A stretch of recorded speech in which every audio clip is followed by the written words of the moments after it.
Mesdames et messieurs, encore une fois, bonjour, ici Sylvain Dionne. Il me fait plaisir de vous accueillir à cette autre capsule de la chaîne vers le mieux-être.tv de l'Association du cancer de l'Est du Québec. On reçoit aujourd'hui Hannah Cohen, qui est spécialiste du soutien aux patients chez Cancer Colorectal Canada. Alors, Hannah, ça me fait plaisir de vous accueillir encore une fois. Bonjour Sylvain, merci de nous avoir invités. D'abord, Hannah, rappelez-nous quel est votre rôle au sein de Cancer Colorectal Canada? Alors, comme vous avez dit, je suis une conseillère de soutien aux patients et proches aidants. Je travaille avec les patients individuellement et aussi pour des conseils, soit conseils des ressources, du support émotionnel. On fait aussi des groupes de soutien. Je modère des groupes de soutien, des séances éducatives pour les patients pour avoir plus d'informations sur la maladie. Est-ce que vous pouvez nous dire, Hannah, combien de personnes sont touchées par le cancer colorectal au Canada? Oui, c'est ça. C'est la troisième cancer le plus diagnostiqué au Canada. Estimé 24 800 Canadiens diagnostiqués en 2021.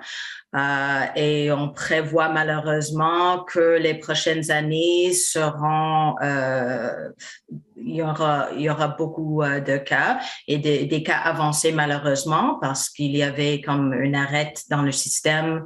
Beaucoup moins de dépistage pendant les jours de COVID. Donc, c'est un cancer qui est important finalement, quand vous dites le troisième cancer le plus diagnostiqué, c'est quand même énorme. Est-ce que c'est un cancer qui est en progression? Est-ce que vous savez au sein de la population? Alors, habituellement, on entend que les cas de 50 ans et plus sont en train de vraiment diminuer. D'accord. Mais malheureusement, les cas d'âge précoce, au moins de 50 ans, sont dans les zones élevées. Malheureusement, c'est une maladie que si c'est pas vraiment diagnostiqué dans les stades Plus précoce. précoces, Oui. exactement. Ça devient un grand problème. Et puis c'est ça. On est On surveille de près finalement. Donc, il semble y en avoir moins ou enfin de manière plus constante chez les personnes de plus de 50 ans. Mais ce qu'on constate, si je comprends bien ce que vous nous dites, c'est qu'il y a une augmentation, une plus grande incidence ou une incidence de plus en plus grande auprès des personnes qui ont moins de 50 ans. oui, Euh, exactement. Quand on parle de cancer colorectal, qu'est-ce que c'est exactement un cancer colorectal? Alors, cancer colorectal, c'est un cancer qui touche soit le côlon ou le rectum, qui constitue la dernière partie du système gastro-intestinal ou digestif. Ça peut toucher les deux, mais la maladie en globale, c'est cancer colorectal. Quels sont les principaux signes ou symptômes qu'on doit surveiller? Alors, c'est important si on a une histoire de famille, des antécédents qui ont eu le cancer colorectal, alors c'est important d'avoir le dépistage régulièrement, chaque quelques années, c'est à votre médecin de le dire, mais de vraiment être conscient de ça parce que ça peut commencer vraiment dans les premiers stades avec des polypes qui sont très facilement enlevés et ce sont précancéreux. Et si on les enlève et on continue de les enlever, alors ça aide beaucoup. Les symptômes, si on a des problèmes, des troubles gastro qui se présentent soit comme la diarrhée chronique, alors si ça persiste des semaines, soit constipation, soit la diarrhée, une augmentation de fatigue, si on une perte d'appétit, très fatiguée, somnolente, vomissement. Si on trouve aussi des changements dans les selles, alors les habitudes, on s'en va à la toilette beaucoup plus ou beaucoup moins. Si on voit de sang dans les selles, c'est toujours important de vérifier un petit peu qu'est-ce qui se passe dans les selles. Alors, ce sont les indications principales. Et si on a un doute, quels tests de dépistage peuvent être faits pour établir un diagnostic?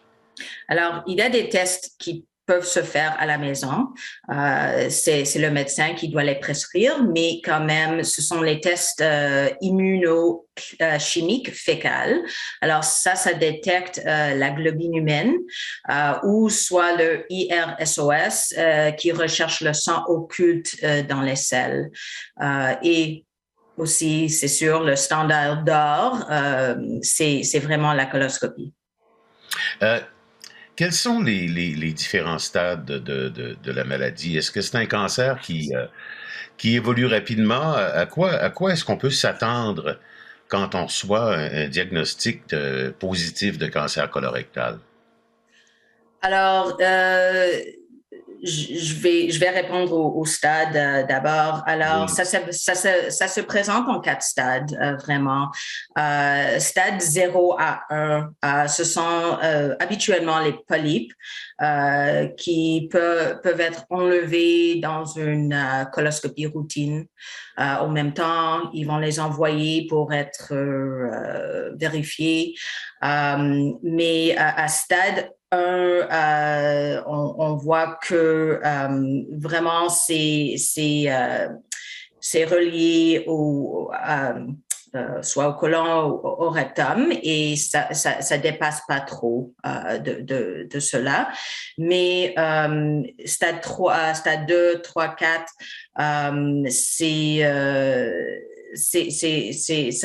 ça commence à vraiment à partir du côlon ou du rectum.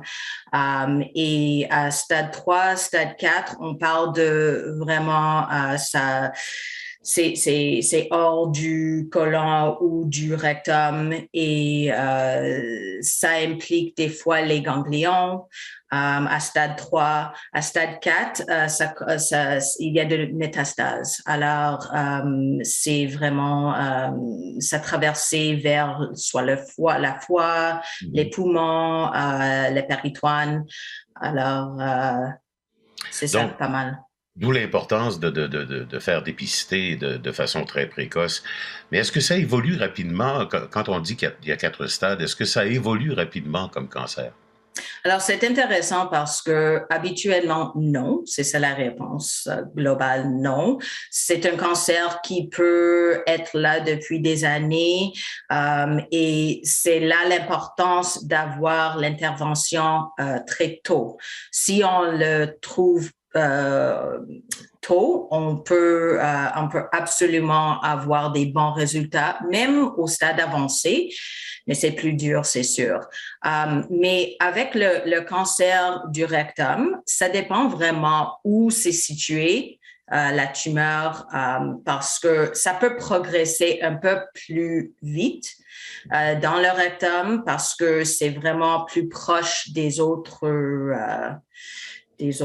parties du système. Alors, c'est ça. C'est pas un cancer qui évolue très rapidement, plus rapidement dans les jeunes, c'est sûr.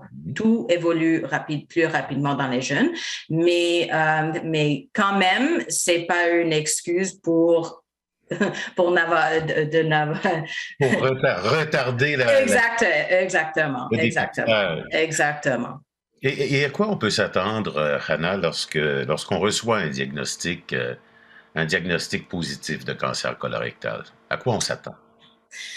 Alors, d'abord, il y a pas mal des tests des CT scans, je pense en français c'est le TACO. Oui, Oui, il y a des tests qui vérifient si le cancer est parti à d'autres places, s'il y a des métastases. oui. Alors, on vérifie ça. Mais d'abord, je conseille vraiment de prendre un peu de temps pour respirer et de savoir que c'est sûr qu'il y a des traitements pour chaque stade. Mais c'est sûr qu'on va avoir beaucoup de tests pour vérifier à quel stade. On peut s'atteindre des traitements, soit des chirurgies, soit du chimio, soit de radiothérapie, soit un peu de chaque. Alors, ça dépend vraiment du stade et du cas spécifique et l'endroit du tumeur aussi. Euh, Lorsqu'on reçoit un diagnostic, si on veut obtenir une deuxième opinion, parce que c'est jamais agréable de recevoir un diagnostic positif, si on veut obtenir une deuxième opinion, à qui on peut s'adresser pour nous aider? Très bonne question. Alors, tout le monde a le droit d'avoir une deuxième opinion et je constate absolument si c'est quelque chose, soit le plan d'intervention, le plan de traitement avec qui vous n'êtes pas confortable, c'est important de parler à votre médecin d'abord. OK, alors on commence avec le médecin, soit la radiologue, soit l'oncologue, de demander si le médecin peut vous aider à prendre ces étapes. Et habituellement, ils sont au courant de ça, c'est habituel dans le cancer. S'il y a un problème avec ça, des fois, il y a des médecins qui n'aiment pas, qui ne veulent pas vous aider à faire ça. Alors, je vous conseille de nous appeler. On va vous aider à traverser ce chemin-là. Mhm. D'accord. Euh, Vous avez parlé de quelques traitements tout à l'heure. Est-ce que ce sont les traitements les plus habituels selon les différents stades de la maladie? Vous avez parlé de chirurgie, de chimiothérapie, de radiothérapie. Est-ce qu'il y a d'autres types de traitements aussi? Il y a des traitements qui sont très spécifiques. Je vais expliquer au niveau de la chimiothérapie, par exemple. Un traitement du système, là. Alors, avec la chimiothérapie, ça attaque partout. Il y a des fois des traitements qu'on peut faire qui sont comme localisés, soit au foie, par exemple, qui se concentre sur la foie. Alors, c'est vraiment, on a d'autres effets secondaires, mais ça nous donne pas la même chose qu'une chimio systémique. D'accord. On a de plus en plus, c'est important de savoir qu'on a des immunothérapies et on a des traitements ciblés. C'est ça que je veux vraiment expliquer parce que chaque tumeur est différent. Même si vous et moi, on a le même cancer, stade 3, cancer du côlon, notre tumeur est différent. Alors, c'est important de connaître les biomarqueurs de chaque tumeur. Alors, il y en a des tests qui sont pas faits réflexivement. Alors, c'est pas tout le monde, c'est pas chaque hôpital qui vous offre ça, mais c'est important toujours de demander pour un test de biomarqueur, idéalement au début, avant les traitements, Oui. de savoir si vous êtes éligible pour un traitement ciblé. soit ciblée ou soit une immunothérapie parce qu'avec les deux, on a moins des effets secondaires et c'est vraiment lié à votre tumeur. Alors, c'est pas un traitement systémique. Alors, les effets secondaires sont vraiment moins que si c'était une chimio standard. Donc, c'est moins invasif aussi, là, c'est bien sûr. Exactement, Euh, exactement. Vous avez parlé des différents traitements. Justement, quels sont les effets des différents traitements sur la vie des personnes? À quoi on doit s'attendre comme effet sur notre vie? Alors, je pense que le plus, comme tous les chimios, le plus habituel, c'est la nausée. Mais vraiment, ils ont beaucoup de différents drogues qui peuvent baiser les effets secondaires, la nausée. Des fois, on a la perte de cheveux, mais aussi plutôt beaucoup de fatigue, des troubles digestifs sont très communs dans les chimios de cancer colorectal, c'est sûr. Alors ça peut être beaucoup de diarrhée, des fois constipation. Alors, comme les symptômes de la maladie, ça peut être ça, mais il y a toujours des façons pas d'éviter, mais de réduire. Réduire finalement ces effets-là. Exactement. Des fois des pertes de concentration aussi avec la radiologie, avec la radiothérapie, je m'excuse. On a des sensations de brûlure, soit dans le rectum. Ce sont des traitements forts, oui. Des fois, ce sont des traitements forts. Dans le cas de la radiothérapie, en plus, c'est que ça peut affecter d'autres secteurs, d'autres organes autour. C'est sûr, on parle beaucoup de ça avec les jeunes qui ont des fois des problèmes de fertilité. Ça peut nous amener aux ménopauses. Alors, c'est exactement, Sylvain, ça peut toucher les autres organes. Si on parle de chirurgie, bon, qu'est-ce que ça peut impliquer, une chirurgie? Parce que là, c'est une méthode extrêmement invasive, là. Oui. Les effets chez les personnes qui subissent une chirurgie, elles doivent s'attendre à quoi? Alors, dans les deux, soit colon ou rectum, ça peut être dans les stades débutants pour le rectum. Des fois, c'est possible d'avoir comme une transanal chirurgie que on doit pas ouvrir l'abdomen et tout ça. C'est plus comme une coloscopie, mais un peu plus dur, un peu plus compliqué. Mais avec des autres chirurgies, on peut avoir des fois une chirurgie laparoscopique. Si c'est pas trop, alors ça c'est moins évasif.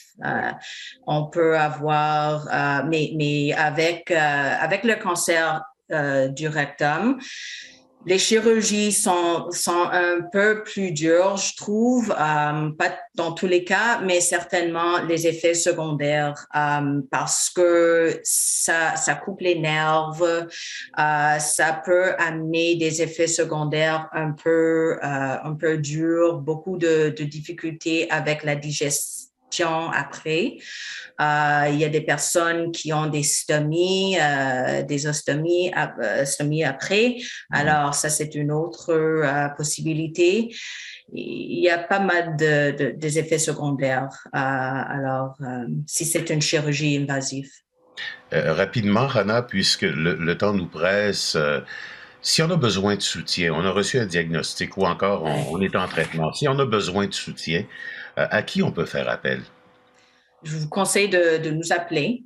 On peut vous conseiller ou donner du support émotionnel, conseiller sur la maladie. Alors, info à commercial colorectalcancercanada.com ou vous pouvez nous appeler toujours à 1-877-502-6 566 ou www.colorectalcancercanada.com. Merci beaucoup, Rana. Merci. Pour cette participation, on se retrouvera sans aucun doute pour discuter parce qu'il nous reste des choses à aborder en ce qui a trait au cancer colorectal. Alors, on devrait se retrouver très, très bientôt. Mesdames et messieurs, merci d'avoir été là en espérant que les informations transmises pourront vous être utiles ou utiles à des personnes de votre entourage. Je vous remercie donc. Ici Sylvain Dionne. Je vous souhaite une agréable journée. Au revoir.